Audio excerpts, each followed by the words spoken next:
ArtSupplyGuide.com presents Artists Corner. Join us as we interview talented artists and find out more about who they are and what they do. Here's your host, Bree Tobias.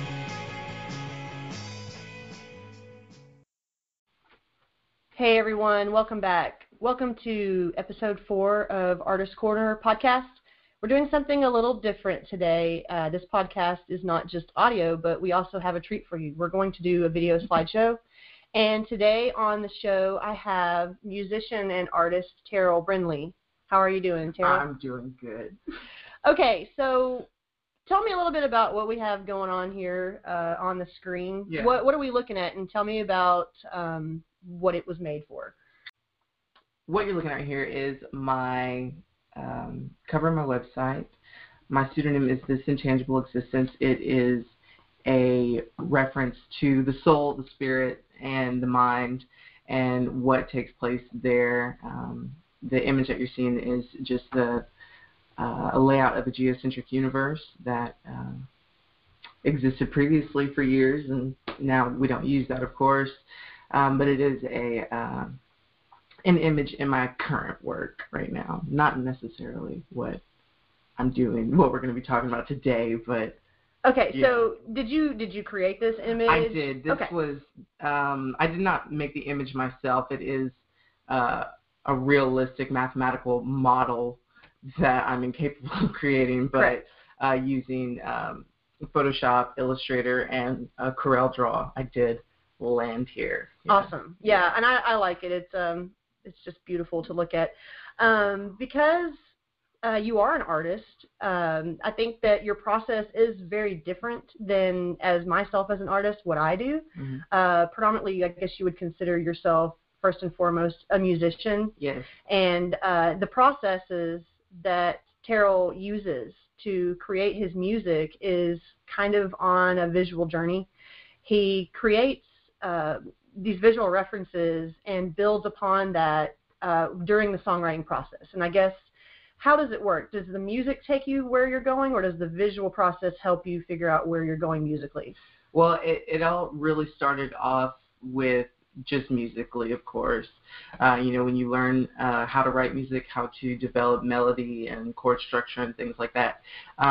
Very, very young, I started to notice that color was referencing in my mind for certain chord progressions, certain melodies, and also texture. So very young as a musician, I could see these things happening on a sub level. It wasn't exactly very, I guess you say, obvious to me. It was all happening very organically. Okay. Yeah. Okay. Cool. Yeah. And so from there, it really just started to develop. I can look back and see where I started to use this process, but within the last 3 to 4 years is when it really picked up. And I think any artist can say that as they develop their craft, every season of art you move through, you learn how to move through it faster because you've already been through part of it. True. So. Okay, that's really interesting. Okay, so I guess let's go start on this visual journey here. We're going to go through some slides, and it's going to explain his process. And it will actually build as we get through the slides. He's going to explain what is happening here and how, it will progress into what I would call a finished piece. But with Terrell's art, he believes that the process is ongoing. Yeah. And he never does actually get to a completed stage. It just becomes built upon, and it just kind of grows from there. Yeah, there definitely is in this season of it that we're really going to be talking about. It did kind of land somewhere, but it is ongoing, constantly ongoing. But we're really only going to be talking about a part of it so far. So what we're looking at right now on this first slide, I basically a little bit of the history of how I got here. I've always been a writer, and I've always journaled my artistic endeavors. And a very effective way to follow your work is to write about it, and I still do that. I was hanging out with some people that I was going to church with at the time, and they had I started doing a lot of scrapbooking kind of collage work and just like really kind of getting into that. And there was some friends that lived out in the Woodlands, Texas, that I was having dinner with on a regular occasion, and they really encouraged me to start doing big art. And I didn't know what that meant, and I really didn't know where I was going. But big art was just. They just said big art. There was nothing really elaborated upon. Was that like literally big, as in like large? Big. Like yeah. Big. Okay, so instead of working small on a page, right, you're going to expand to what we're going to look at here. Exactly. Now, tell me about, I guess, the board, or what is the material that you're working on? The board is a roughly 4x8 piece of insulation that you can pick up at any Home Depot, Lowe's, hardware store, that kind of thing that you would use in a house. Yes. It has a metallic aluminum cover finish on it. Mm-hmm. So the first thing that I knew that I needed to do was cover it. Okay. And due to my previous work, I already had an affinity for words like what we're seeing. And so at this point in time, I'm using, it was just so magical the way that it all progressed. I had a customer at my job who I was talking about this project with, and I was like, that I like to do scrapbooking, or I don't like to use the word scrapbooking, but collaging. Yeah. And he's like, oh, well, I have all kinds of magazines. Yeah. And so one day he shows up with, Walmart bags full of this this magazine called Travel. Oh, wow. Okay. Yeah. And tons of them, like in order from the 90s. Oh, so good. It was really wonderful. So I had a lot of real consistent material. And so I was able to use these, this same, consistent text like we're seeing here. This is my nephew is helping me do this at this point in time. And here I wasn't, in the beginning I was using a little bit, I was not using the same materials to create it as I will, but we'll go on to there. So I'm just using like regular Elmer's glue and getting this thing on because of the finish. And here you can really see how the finish is. Yeah, you can see the glare there. You can see the divot in it.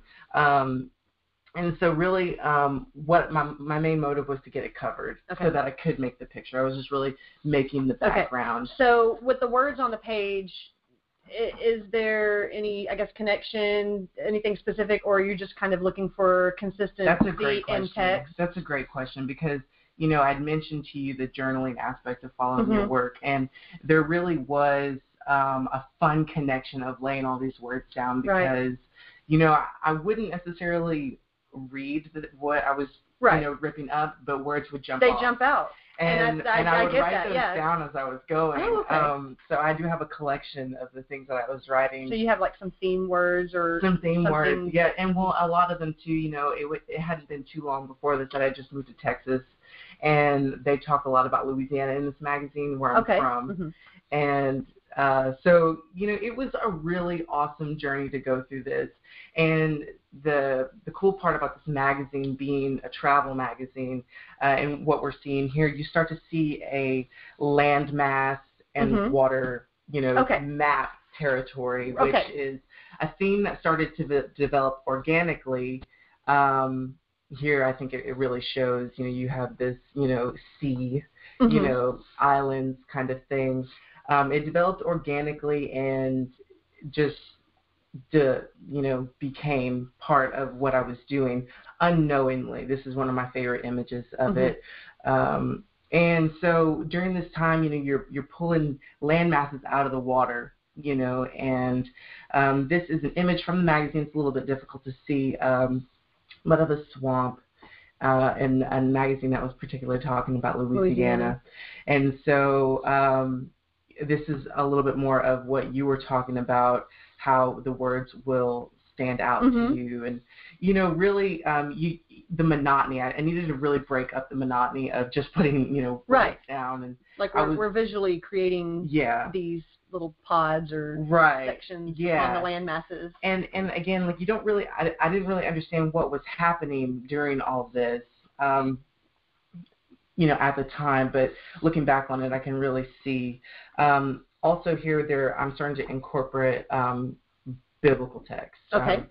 my sister had a Bible that her dog had chewed up. Okay. And so I was able to do something with it. Yeah, and the previous project that I worked on before this that led me to Big Art, I had used a lot of Bible in it. It was a crucifix-like thing. So I had already started using Bible in it, and there was a lot of healing that was coming from the project. I'm sure you know, like the spiritual connection between yourself and art, and that's really where the concept of this intangible existence comes from. Is that I was really dealing with some things. You can see there it says once truly and unconditionally happy.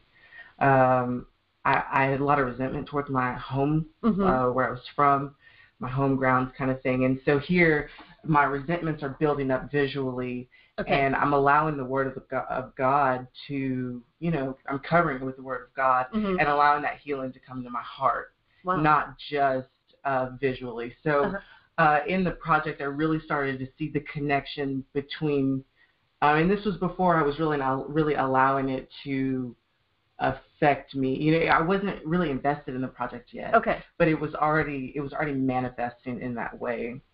And so here you have that covering, and so you also have this element of skin cells and scabbing and platelets, and that's really what the Word does, and it brings color to your life, and it it heals you. It heals the wound, and so that's really what was going on here. And at this point, I really kind of want to talk about what I was doing as far as like the mechanics of it. I had discovered Mod Podge at this time.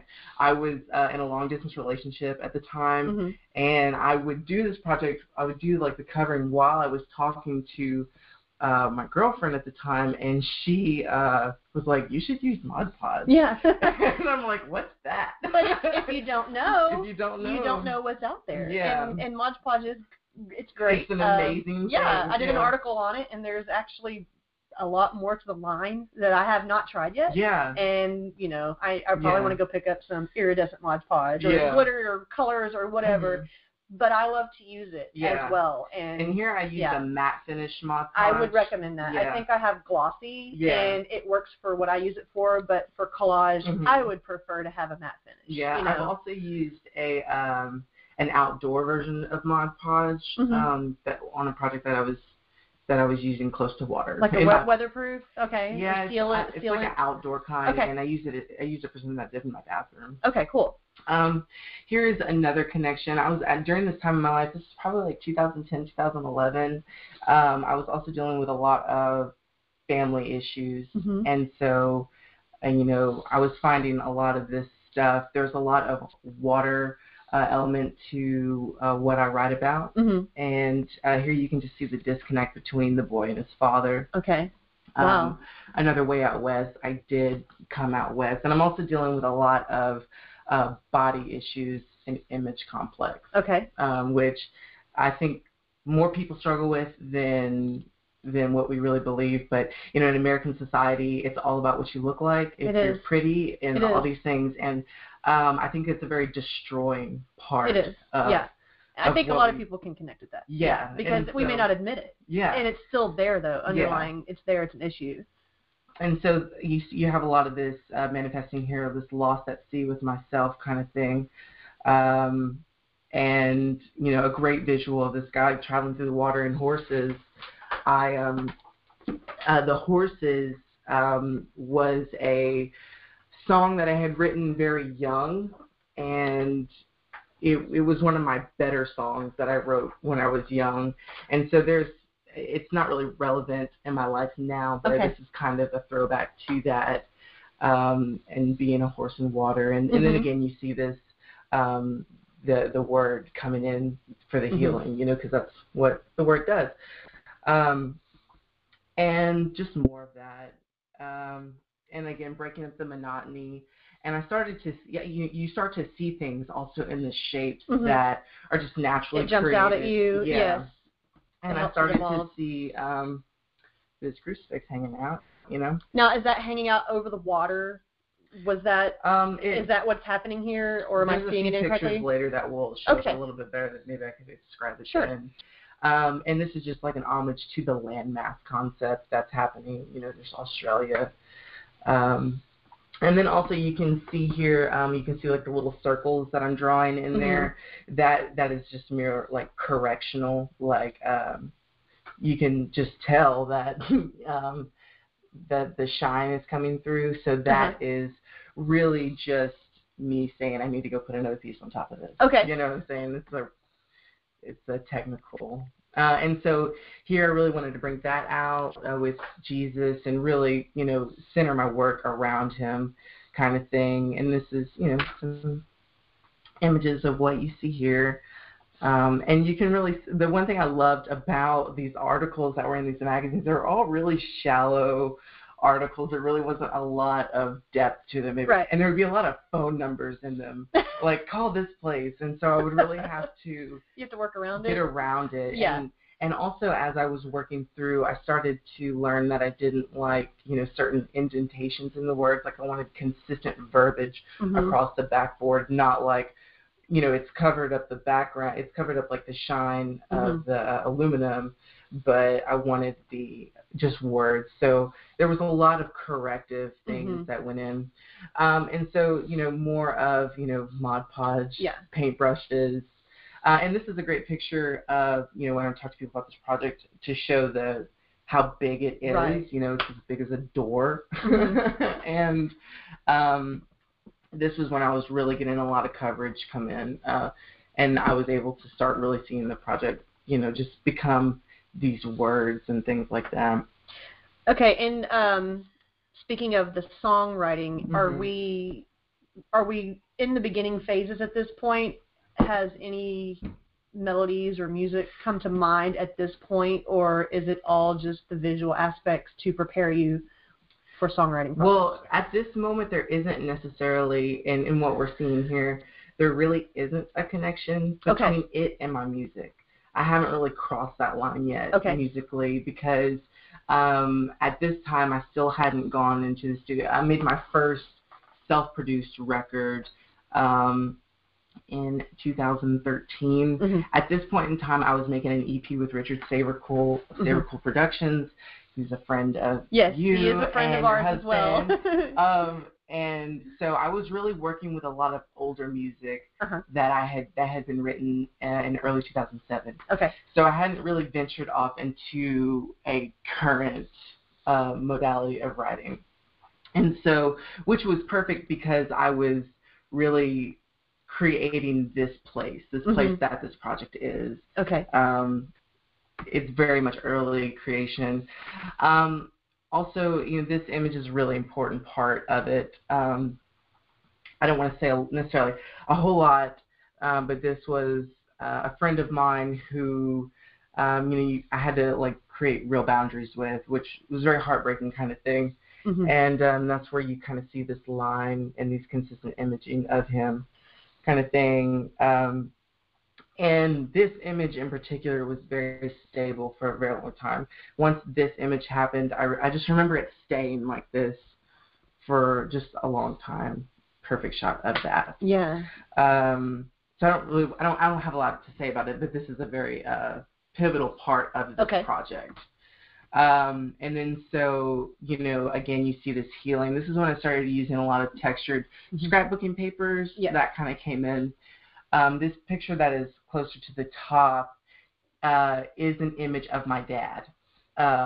And this is a company that he worked for, this little logo down here. But it really represents here a father wound. Okay. And I think that an epidemic that is in America that I'm affected by is fatherlessness. Right. And how that really doesn't just permeate in my life, but all across America. And I think it has a myriad of things that it can cause to, you know, to boys in particular, but even to women. And I think that's where we really have part of our degradation of our society is fatherlessness. Correct. And not that my father wasn't around, because he was a great provider, but even in that, there's room for hurt and stuff. And so this was really part of me dealing with this. I was seeing a therapist at this time, and and that was one thing that we were really dealing with. And so I really wanted to bring that alive in my work visually, and that's what you see here. It's this father wound. So it has that wound look, you know, scabs, infection, that kind of thing. And the picture below it is the previous picture that you'd seen here covered. Oh, okay. So that's where you're at in the right. board.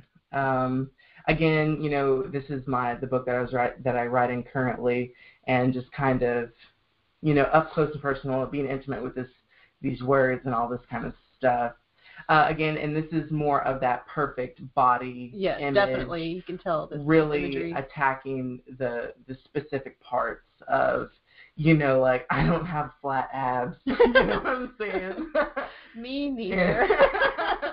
And that is, you know, this early part of the board is really about attacking problems in my heart and in my spirit, bringing them alive and showing them to myself visually, you know.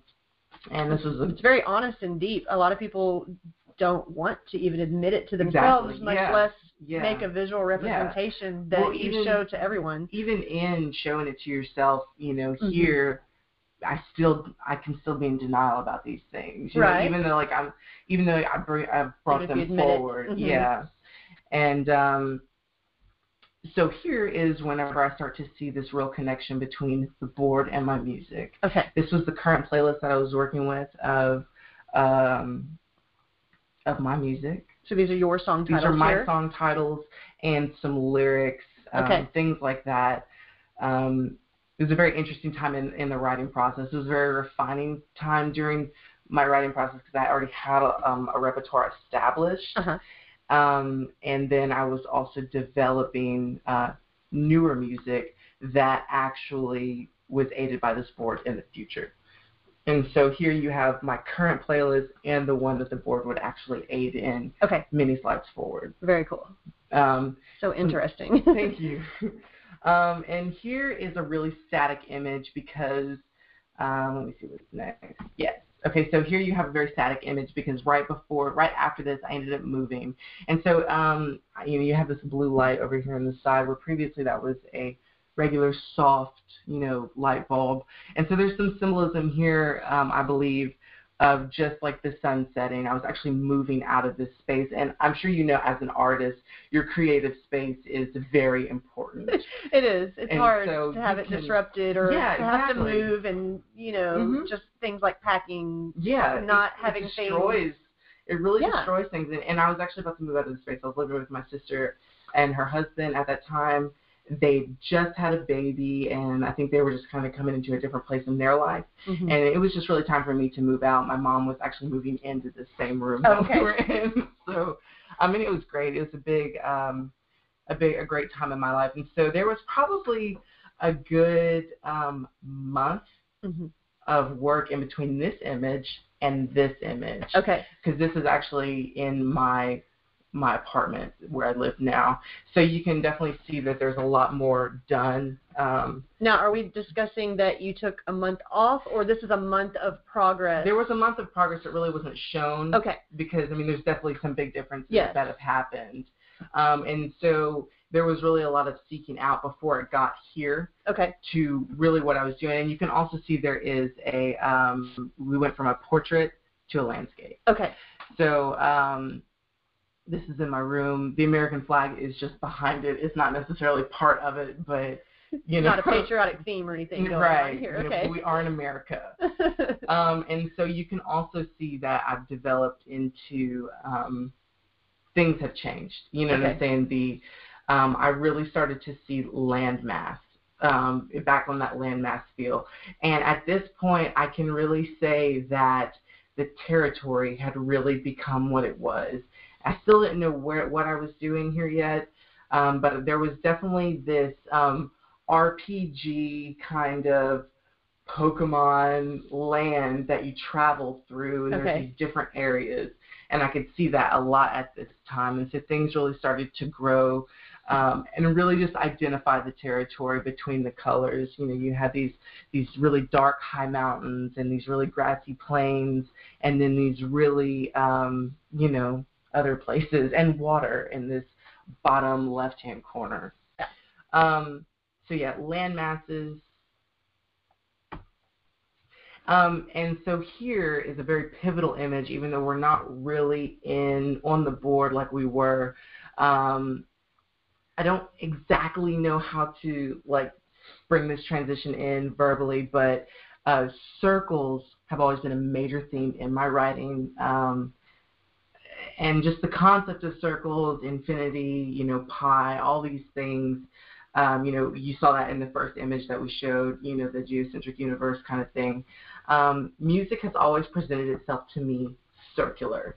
And prior to the board, I was working on watercolor. This is all watercolor paper. Some, not just watercolor, maybe there is some pastels in this. Ink, how do you say a fountain pen? What is that? Is that a... Yeah, I guess like with an inkwell. Nibs, yeah, nibs. I was doing a lot of that. Also, I started working with protractor. I'm not a protractor, but a compass. So I can get perfect circles, and so you kind of see that up here in the top right.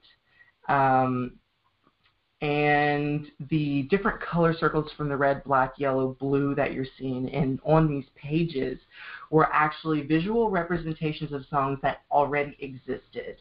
And so I knew that I could do this, and I knew that I was doing this, and at the time there was really this concept of me as the artist, and these things orbited around me, like a solar system would. It was an earlier part of my work that my first record really kind of discusses.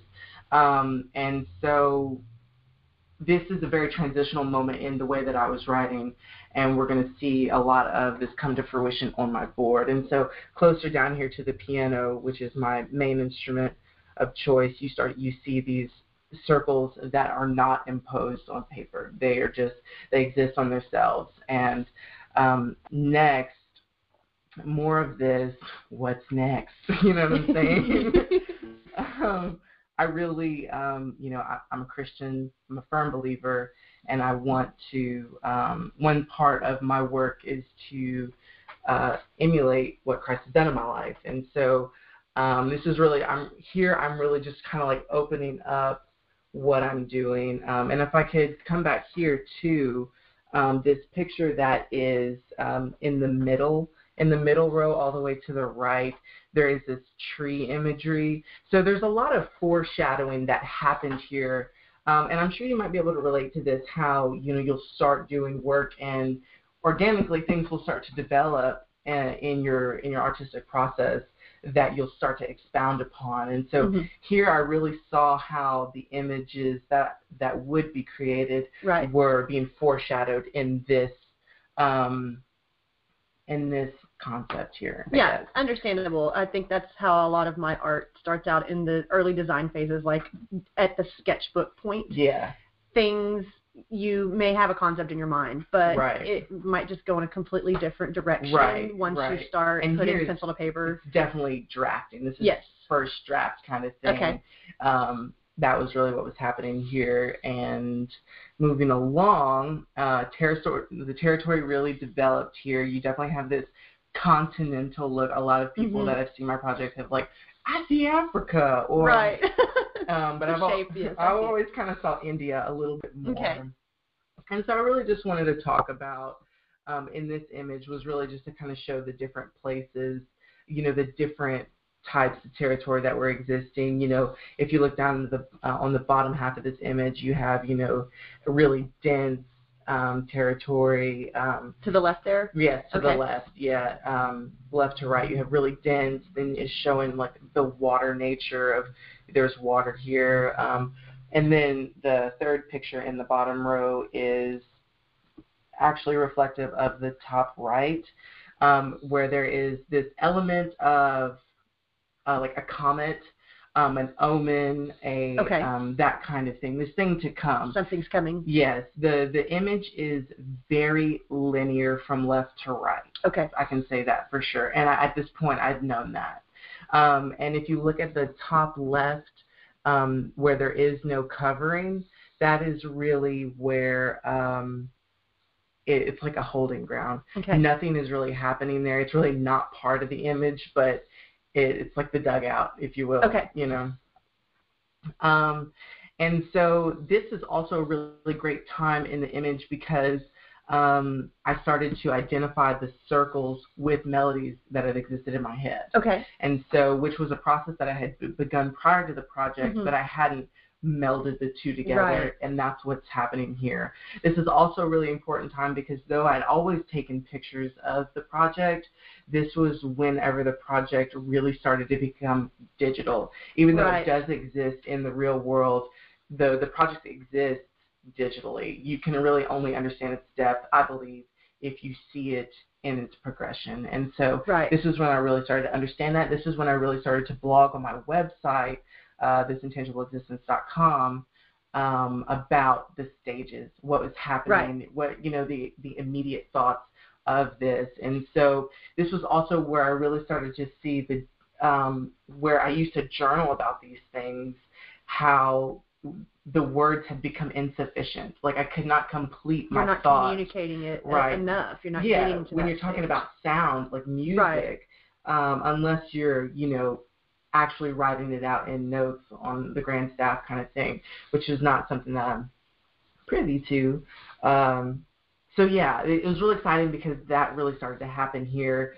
And that's this is a notable part of that. Right. This is where when we had sat down and discussed this a few months ago or however long ago it was, you took me through these pictures, and I know we really spent more time discussing this part of your project, and this is where I'm trying to explain to people again.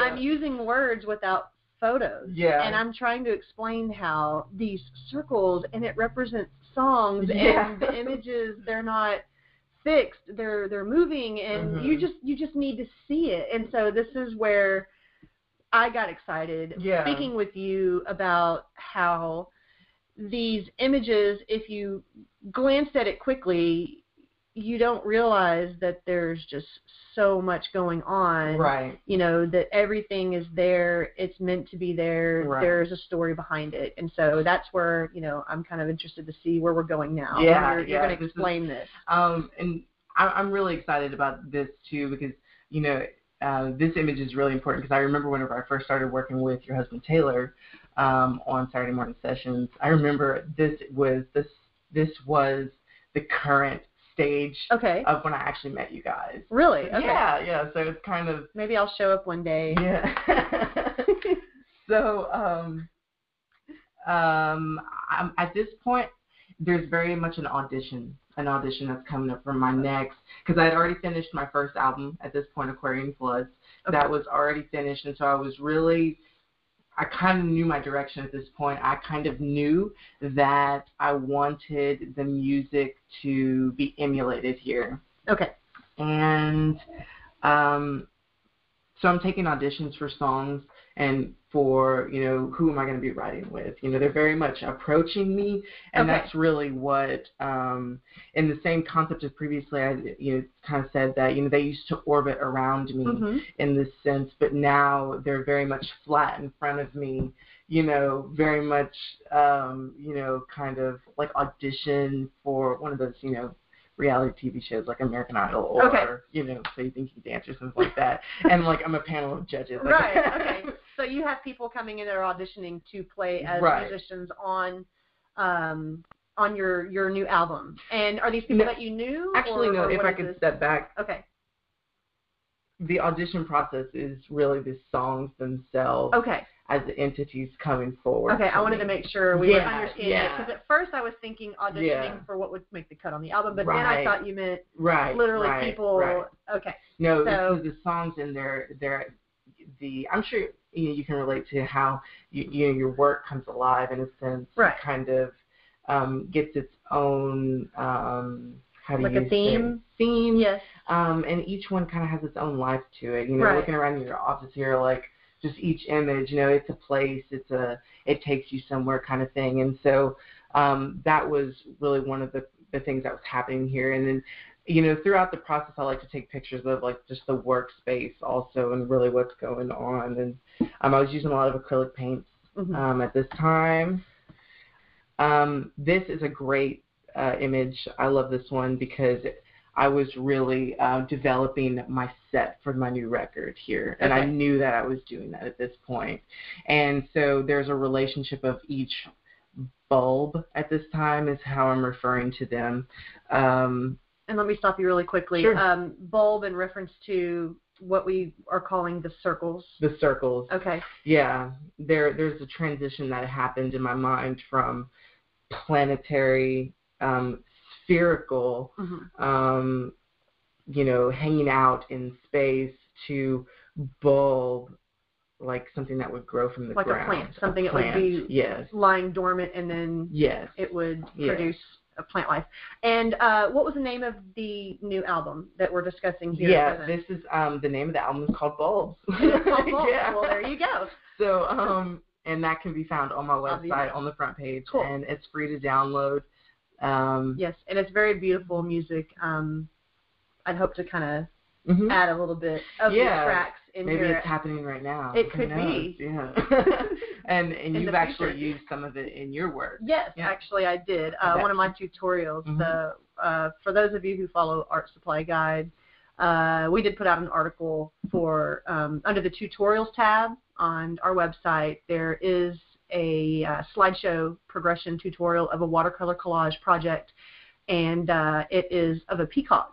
And Terrell's song Dead Man's Dressing is the track that I chose just because it was beautiful, and it had just sort of a I guess sorrowful, but at the same time the peacock's kind of beautiful and magnificent, and it just something about when I choose musical tracks to go with my art, it just has to feel right, and it was the one that I guess could say made the cut for the audition. It was the one. I do have to say, to veer off, go on a tangent a bit about that piece, that when you had asked me to do that to use my song in there, I had no idea what you were doing, and then I didn't see it up until like today.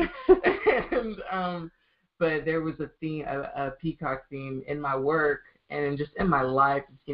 My work is really grounded in Instagram. So if you guys want to follow me there, it is Instagram.com/This Intangible Existence, or at This Intangible Existence, however you want to do that. Early in my work, there's a lot of peacock kind of. That's crazy how we just were on the same page. We were there, really. Man. I guess the song just felt like a peacock. And we will include all of the links to your social media and your websites at the bottom of this article for all of the listeners, or I guess viewers, to follow and find you there. This is just a little bit what we're seeing here. There's just a little bit more of a connection. This bulb in particular is one of my favorites because it's like multi-bulbs. Is this the red one we're speaking of, or just a cluster together? It's a cluster. Okay. It's a cluster of bulbs, which doesn't really happen just naturally, but this one was. Okay. So I guess generally they stand alone. Pretty much, Sometimes we have clusters. Okay. This is another one. This little quick story. My grandmother, she's a hoarder, so she has a lot of like little pieces of paper all over her house, this kind of thing. This little cross I had found back in like 2007 when I was still living with my grandmother, and it was on a piece of work that was very similar to this, a piece of work that guided my writing, and that was over with in my life. It was just done. And I went to her house one day and I found another one, the exact same, cut from the same die, So it was, and it glows in the dark too. So that's cool. Yeah. It's illuminated at night. There's a little connection to previous work with that. Okay. Again, just more of this bulbs developing kind of thing. This yellow one in particular and the one in front of it are significant because they actually come forward later. Okay. And this is their early stages. Okay. So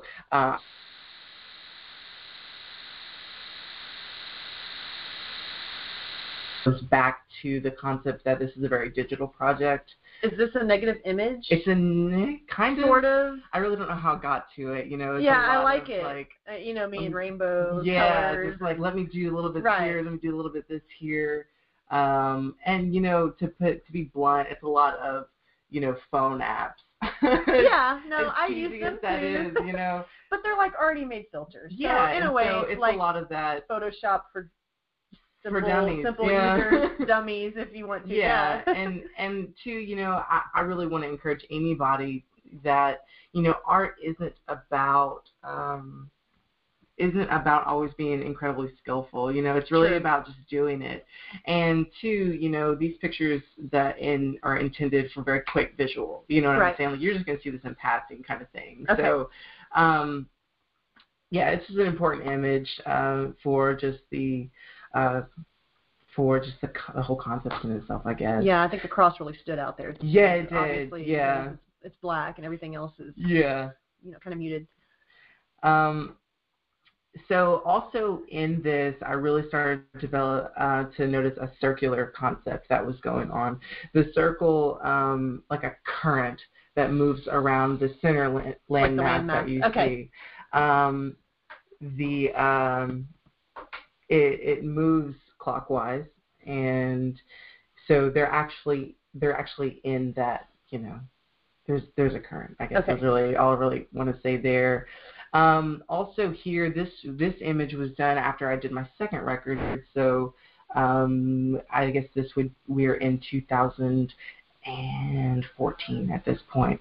This was done right after Prayers from the Cell, which is my second record. It's available for free download off of the website. And these two pictures, these bulbs here, are affixed. They do not move, and so they're the only ones on the board that are solid down. Everything else can move freely, and so this image actually just really represents that record at that time. And because I did a lot of Christian music covers, hymns, worship, praise and worship music, and two originals, which are represented here by these bulbs. Okay, great. Yeah, and so this was whenever like the project really just, I knew what I was doing at this point, I guess.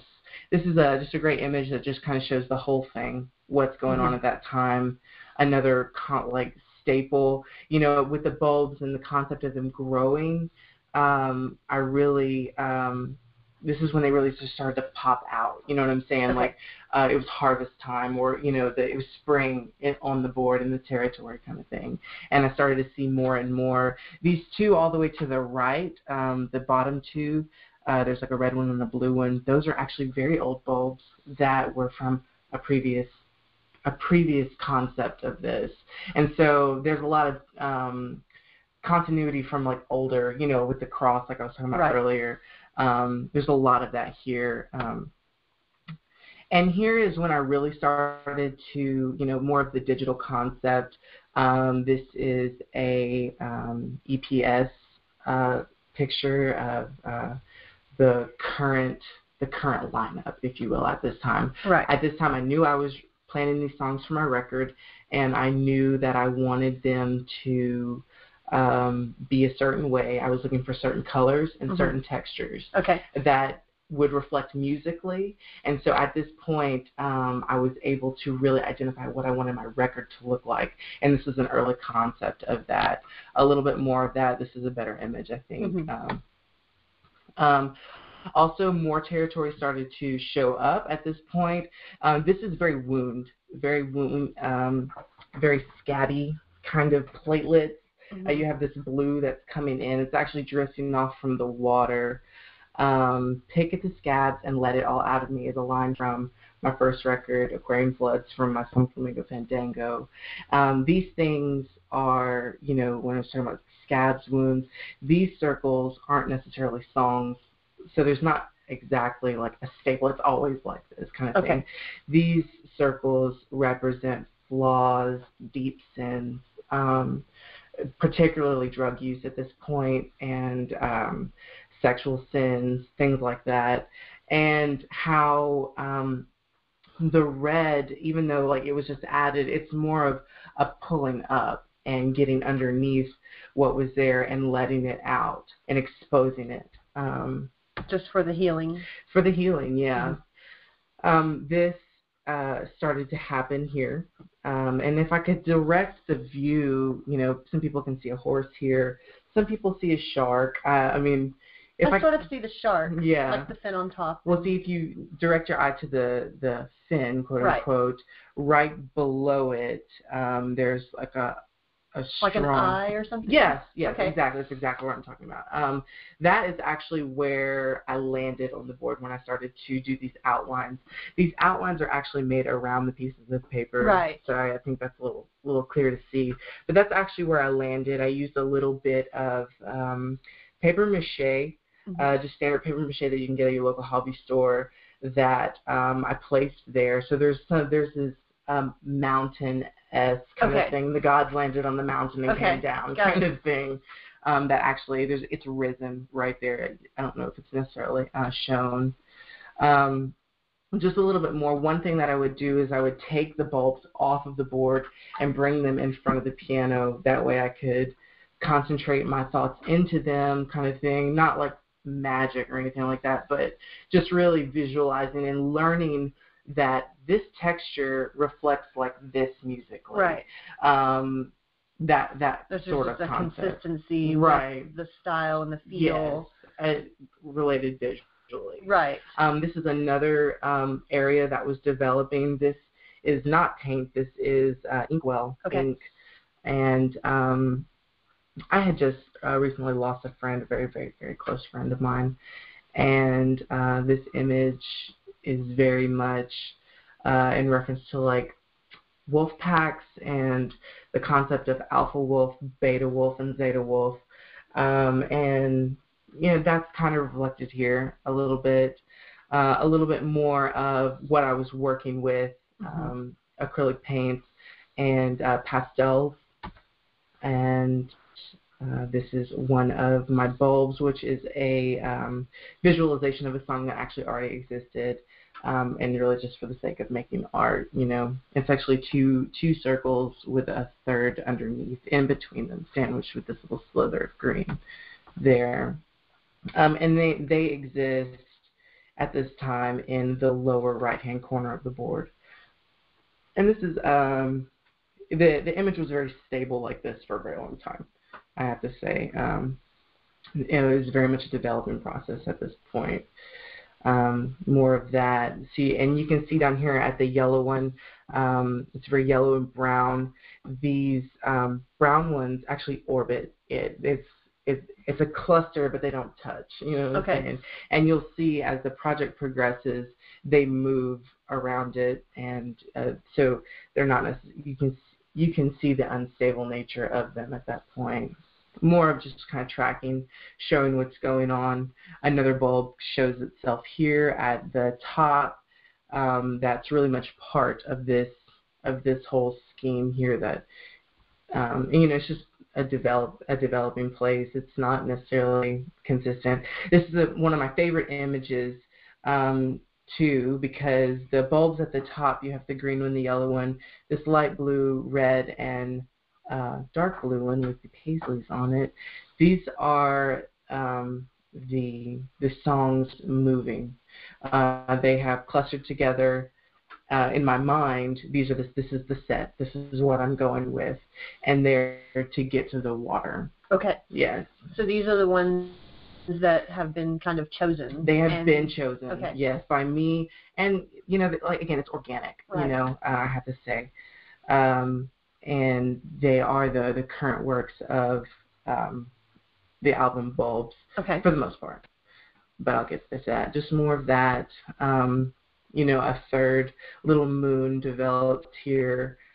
And this is whenever I really wanted to really examine the songs separately and kind of give them that biography page of each song themselves. This is Dead Man Dressings. Yeah, this is Dead Man's Dressings. And my concept at this point, I went with 5 for this record. I was really modeling it off with the Spice Girls in a bit, and just like that, that 5, each individual kind of have their own little thing going on, and the standard pop group. Right. That's what I was going for. I really wanted them to each kind of be their own. Okay. And that's what's really going on here. This is actually tracing paper. I traced the image. There's some watercolor, and then it's actually laid over in the book that I'm reading from at the piano. So you kind of have the staff behind it. Okay, so this is looking through a tracing paper. You're actually looking through tracing paper onto another paper. Got it. Okay. So yeah, that's what's going on. The image came out really great, and it really is like that portrait image of Dead Man's Dressings, which is the finale of Bulbs. And so you have that there. This is, on the record Bulbs, this is Religious Sun. You see the lyrics behind it. And again, it's an expose of the songs individually and their character. This is Didn't Receive is the name of this song, which is very much about the friend that I'd lost, that earlier in the project, whenever in the developing stages, whenever I was speaking about the boundaries that I had to build with the 4 black and white images, this song is really reflective of that time. This is the same friend? The same friend. Okay. Yes. Oh, wow. So this is another image of Didn't Receive. It's watercolor. It's wet. I'm actually holding it up against the light. Okay. It's a little illuminated. It's a little illuminated. I feel like this image really shows the darkness of this song. I also think that it kind of reminds me a lot of Chun-Li from Street Fighter. Oh, I see the little bun head. Yeah, little buns. Awesome. But there's a duality to this song in particular because the center bulb was actually taken from a previous concept of this work. My first record, there's a song called Ode to Mars, and the center bulb was cut from the same circle that was represented of Ode to Mars. The songs both are structurally similar. They're in the same key. There's a lot of similarities to them. In fact, there's a video on my YouTube channel that shows me playing Ode to Mars, and throughout listening to it, you can hear the very early developments of Didn't Receive popping out of it. And so that's a little illusion there, and that's really why you have these 2 little buns, or these 2 mini bulbs on top. Right. It's to really demonstrate that duality, that this song actually has existed in another realm. It's branched out and yes. involved. More of just kind of cleaning up and, just refining the project. This is Dead Man's Dressings, of course. A little bit, I'll kind of leave this up for just a second, and I'll read it. It says, I was floating through space, and the message came in over the radio. So let gravity pull you down to me. The idea of letting the inevitable take you over and have its way with you. The message is from the Father. Come, and I will give you life, he says. It opens with the sinner's prayer, a man defeated in his conquest. The song embodies the concept of new identity. I will fill you with blood and wrap you with rings, being made new through the penetration of the atmosphere and leaving behind what didn't burn up upon entry. And so previously, I was saying how the music had this celestial concept to it, and creating this new territory that was very much earth. It was very much grounded. Dead Man's Dressings really identifies how a space traveler would come through, be burnt up on entry, and land in a new place. And so it's very much a transitional song in the theme of how I write, but also in where I'm at spiritually. You know what I'm saying? Allowing the Lord to destroy me so that I can be made new.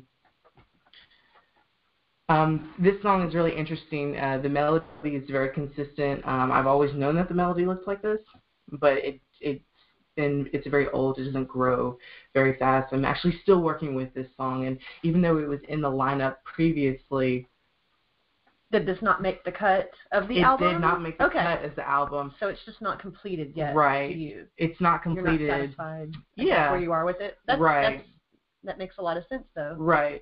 And I'll just go ahead and read this. And the tribute of music is its ability to persuade its listener to experience the notion implemented by the performer. It is an intangible force used to unite us, for worship and to idolize, to gather and for departing. There are no words that truly explain what music is able to communicate, a gift imparted on all humans to experience commonly. And so the responsibility of the musician is called into question. Where will he lead his listener, and for what will he persuade the people? The song is a caution to not piper the fold to Jonestown, or to be found as a guilty prophet.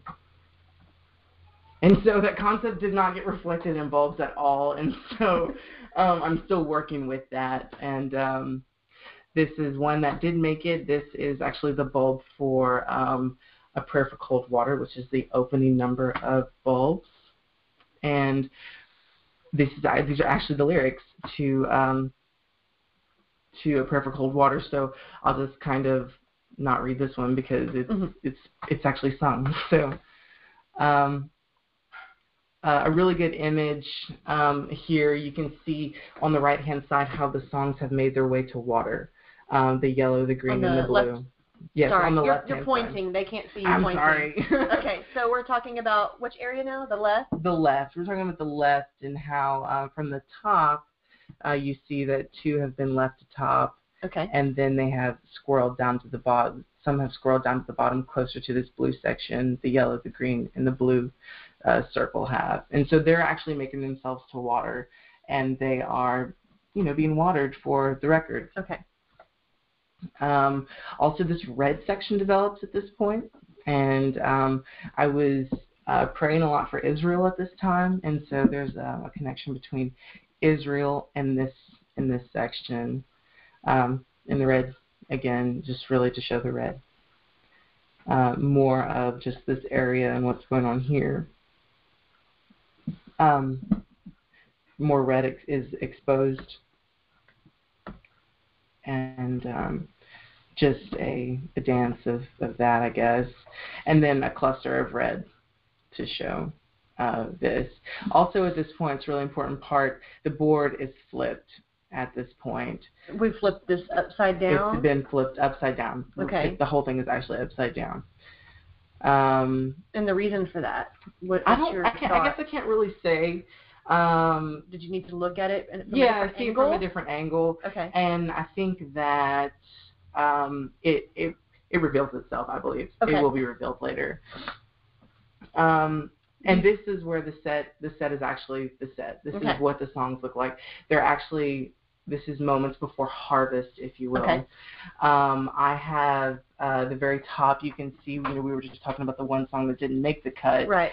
But this red polka dotted bulb is actually very similar to what I was looking for. Okay. And so this is where the concept of texture and color really came in, and I could really know that, this song's not working, but I need a song just like this. Got it. So I was able to write on the fly. Mm-hmm. I need a song that looks like this and sounds like this.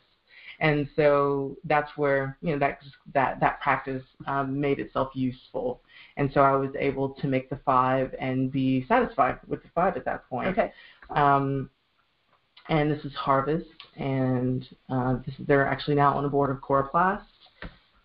And just to kind of show the pull here. And I guess so. This is not exactly my album cover, but my album cover in the set. Okay. And so this is the cover of Bulbs, and at this point I knew what I was going into the studio with. I was able to practice and prepare. I usually prepare 2 months before going into the studio, and I always record a live set. So I don't record the piano, then record my voice. Okay. So there's very much a preparation that comes in. Mm-hmm. These songs were very, very fickle in the studio. I usually schedule a 3-hour time slot to go in and just do it. And I usually bring in more stuff with me. So I had a couple covers that I brought in to do alongside of these, and there was no time for anything. They were all very misbehaved, and okay. Do you generally record live? Yeah. Like that. So for you just, I guess the feeling isn't there, or the song doesn't really maybe doesn't reach its full potential unless you are playing and singing together. There's definitely a relationship to how I play the music and sing. If I play separately than sing, then my product is just different. You know, I'm able to concentrate just on being a musician. I'm sure you can, you know what I'm talking about there. I'm able to just be a musician and just play as a piano player, or I'm able to just sing and really concentrate on what I'm doing with my voice. But when you mold those two things together, there's an ebb and flow between what I'm able to do as I'm playing and singing. I can't really branch out very far away from what I'm doing with my fingers versus what I'm doing with my voice. So like you couldn't get overly complicated with the piano. Exactly. If you were singing, unless you could put them together, I guess. Right. Makes sense. And really, you know, I'm really about giving my listener what it is that I do. The first work that I did with Richard Saverical, he put together a wonderful EP of my songs dressed, you know, in superstar fashion, and I love what he did. But once I was done with that project, I really understood that my work, though dress is nice, is not. You want it more stripped down. It's stripped. It's raw. And though, you know, some mastering is done to the work at the end product, what you're hearing on my record is what I did in the studio. Right. And just to give a plug, I worked with Billy Hillman at Hill Tracks Records in Huntsville. He has a wonderful Grand in his studio, his house studio. He's worked with wonderful artists, Rex Robarts. I think he's friends with him. And, you know, he runs in a lot of the same circles that you and I, friends, would branch off into. It's pretty cool. You know, once I met him and realized, like, oh, you know this person, you know this person, that kind of thing. And that's pretty much how it is with Richard Saverical. Yeah. Richard knows everybody. Exactly. So, good way to connect with people, though. Exactly.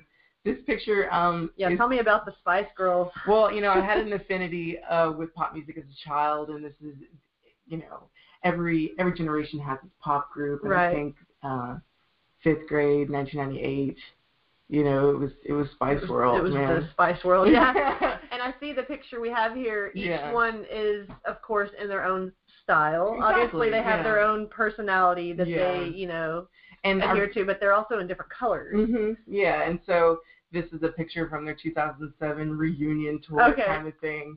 And I really just wanted to show the relationship of the five and the five kind of thing. I like that. There's just something about that, and that's, you know, what's nobody would know that until it was pointed out. And they're like, okay, well, it's just fun. Another layer. An Easter egg. It is an Easter egg. That's right. And just more of this. This is a backlit image kind of thing.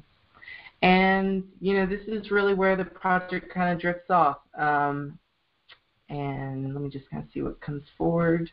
And when I say drift off, I mean this season is over. Are things breaking away? Things are breaking away. Things are coming. And at this point, I really, when we talked about harvesting for, you know, these guys here. Are your other bulbs being harvested off of the board? Yes, they are being harvested off of the board for good reason. My sister is moving, and there's a lot of changes going on in my life. And, you know, we've already kind of discussed how this board is reflective to this intangible existence. And my sister's moving, my family's moving out of this city, and so I'm really coming it by myself. And so before my sister left, I really wanted to, her to put her hands on my project. You know, you still and how old is your sister? She is 32. I think she's 32. She's but you wanted her to leave her mark. Yeah, I wanted her to leave her mark, and so she it started in her house kind of thing, and you know, we were really close, and so I really she's there supporting the process, you know, just by being there and your experiences at this time. Yeah, and this is way after the record Bulbs was done, so it's very remnant of this season of the board. And so, you know, we did a lot of finger painting here kind of thing, and I was just like, do whatever. And you gave her I just gave her free range. Yeah, and then, you know, I started to see this bird. Right. And so. I remember us talking about the bird, which brings me back to the idea of peacock. Yes, exactly. Yeah, exactly. Here we are. I thought of swan before, but now I'm seeing a peacock tail. Yeah, it makes so much sense. So this is covering up the water. this covers up the water. Yeah, you see that. And then also the board has been flipped back around, too. So it's been right-sided. It's been brought back. It's been back up to our original landscape where we were seeing it. Right. And so she lessons, and I come in with acrylic white. It's an iridescent acrylic white. And I just kind of outline the bird a little bit. And so are we moving on to your new songwriting process? We're moving into the new songwriting process. Is this currently something that you're working on now? These that we're seeing here, yes and no. Okay. It's an ultimate harvest, you know. Eventually, you know, what we have here is there's this place where I've been growing these bulbs, multiple bulbs, even though there's been a concentration on this 5. There's many others that I'm sure the viewer has seen along the way, but a bird has gotten into my tree and has starting to eat my fruit, and so it is ultimate harvest time. You have to take everything down, kind of thing. Okay. And so it's like you have to clear everything out. You have to clear. Okay. And so you start to see this ominous bird, you know, attacking you. It's, you know, it's got its, you know, head feathers up kind of thing. You know, a lot's going on that I can't necessarily explain. These bulbs that are above the bird here are really more like eggs that the bird has laid. Okay. So the circle concept is even starting to transition into a new concept. Other organic forms. New spherical. So instead of bulbs in a plant sense, we're moving on to this new stage of writing that may be more it's just centered different. Around your bird and the tree and the eggs. Really, the bird is just the finale of all of it. Okay. Funny enough, you know, that you would use dead man's dressings with the peacock. The bird here is really the end of this season of the board.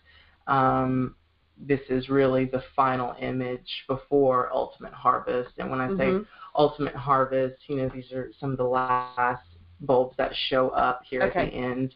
And the bird gathering them for herself, you know, that kind of thing. And then harvest. Everything has been pulled. There's my bed sheets. Everything has been pulled that could be pulled from the project. And this is, you know, the bowl of fruit on your table kind of thing. And that's it. And so the project continues still. It is definitely in new form at this moment. And that can all be seen and followed via my Instagram and from my website under the board tab on my website. All these photos are available there for free download if you want to post them to your own stuff or whatever. But it has definitely gone into new season. I would just invite the viewer and listener to really go and explore that and go to my website and check out where it's going now. I think that's just like a really interesting journey visually that if you want to follow that, especially, you know, after hearing the music and wanting to know where it comes from, how it develops. You know, the initial stages are visual aspects, and this board, you know, as Terrell has said before, is an ongoing production, ongoing project. Do you see yourself constantly working upon this surface, this board? Is this what you're going to continue to do for the next year, 2 years, or however many, you know, years you continue this process? I'll go through clearing stages of my life period where I'll just absolutely destroy everything. And get rid of a lot of stuff that was once important to me. At this time, the board is still the board, just to kind of give a little bit of what's going on trailer into what's going on now. The board is completely covered in black. Okay. And so you're about to start fresh. It is fresh. Everything, there's a really nice cornucopia that's going on the board, and I have my new lineup even showing. So if you want to go and check out what the new lineup is, very fresh images, but even all the same bulbs that you're seeing here on the screen right now still exist.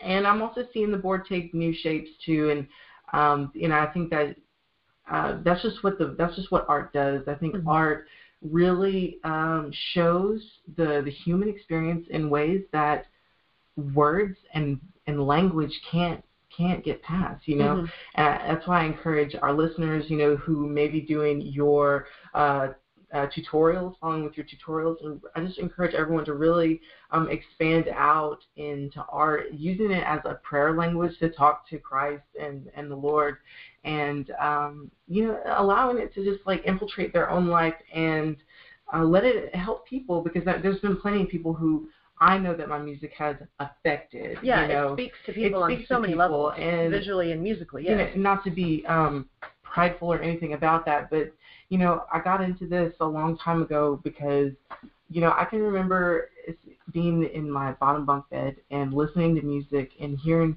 those songs that would just penetrate my soul and just go so far deep and would really just would get with me at that point in time in my life and get me through. You know what I'm saying? It's hard growing up in America, especially with everything that's going on, with social rights and things like that. And, and that's what I've always wanted to do, was really just make the music that would help people get through those times, Mm-hmm. And so I would just encourage, even just as visual artists, that's possible for them too.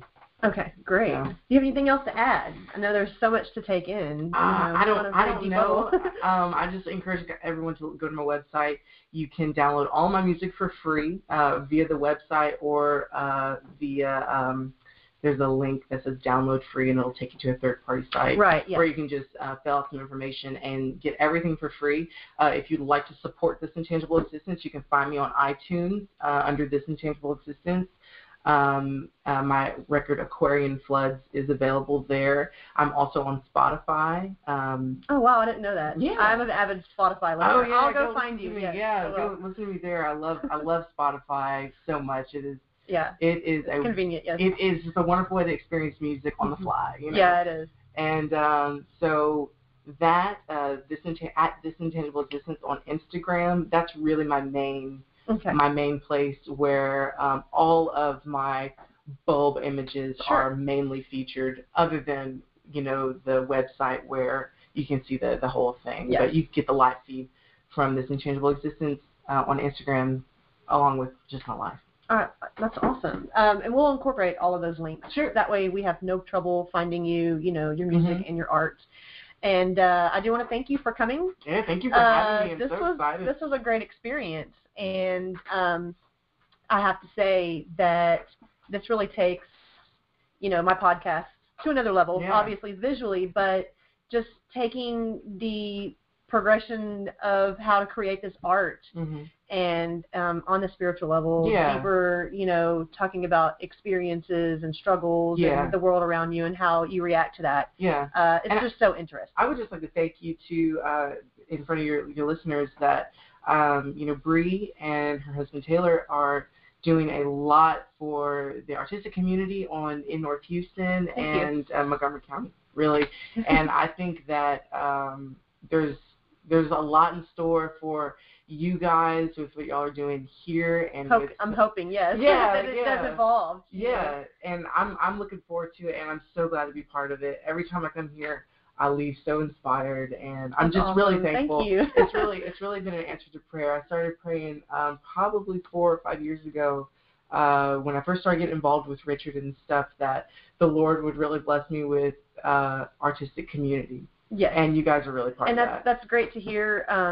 My husband and I, we started our spiritual journey 2 years ago, more seriously. I was raised with religion and things like that, but we've become more serious and we're centering our lives around it. So in that same sense, there have been a lot of really interesting doors opening. Jeremy, who you may not know, he's sitting here. Yeah. Jeremy's my partner in crime on Art Supply Guide. He and I met through my church, and I met Richard Savercool. I don't even know how we met, through Saturday morning sessions, right. And then through that met you, and so finding all of these other creative people, like I said, it has opened some doors. Yeah. So it's kind of like things align and things happen for a reason, and things become more apparent in life. Choices that you make, doors are opening, things improving, blessings abound. So it's really cool. And with that, we are trying to, in our own way, using are such tools like the internet to expand out there, to take creativity. Because of me, art, my husband, musician, we can reach out and seek out other artists locally and give them a chance to have a little bit of the spotlight. Yeah, and so that's cool. I mean, these guys are really just utilizing the platform, and you're pioneers in the area. Thank you very much. And we were talking about that earlier, but they really do need props for what's going on here. And we hope to bring so much more. In the future, we'll just see wherever it takes us. Yeah. So, and thank you again, Terrell, for coming on the show. Sure. I know it was a little longer this time, listeners, but there's just so much to take in. It's really hard to kind of cut it short and condense it when there's just so much information there. So thanks again for checking out the Artist Corner podcast, this time around our video podcast. And we'll be getting back in touch with everybody soon and bringing you so much more of local artists in the area. Thanks.